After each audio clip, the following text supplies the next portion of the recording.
উত্তর আফ্রিকার বুকে বিস্তৃত সাহারা ডেজার্ট বিশ্বের সবচেয়ে বড় গরম মরুভূমি।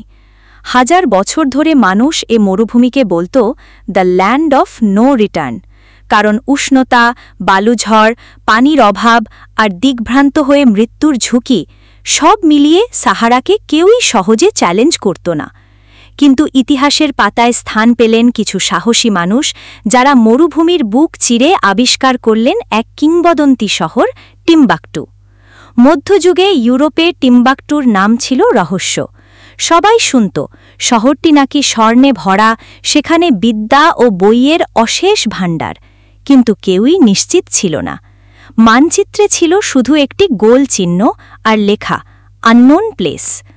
1824 সালে ফরাসি অভিযাত্রী রেনে ক্যালিয়ে সিদ্ধান্ত নিলেন, I will be the first European to reach Timbuktu and return alive. অনেকে বলল, you will die in the desert. কিন্তু তিনি জানতেন, অসম্ভবকে সম্ভব করলেই ইতিহাসে নাম থাকে।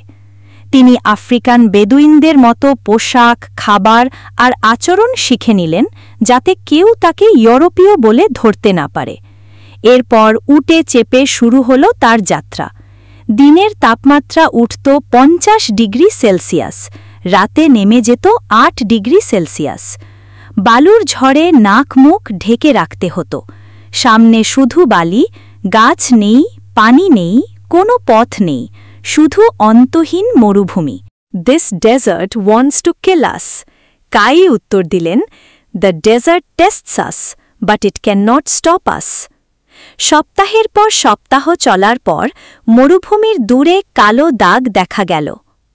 কাছে গিয়ে দেখা গেল কাদামাটির ঘর, খেজুর পাতার ছাউনি আর ছোট ছোট মিনার। কাই বিস্ময়ে বললেন, this is Timbuktu, the city of legends. শহরে ছিল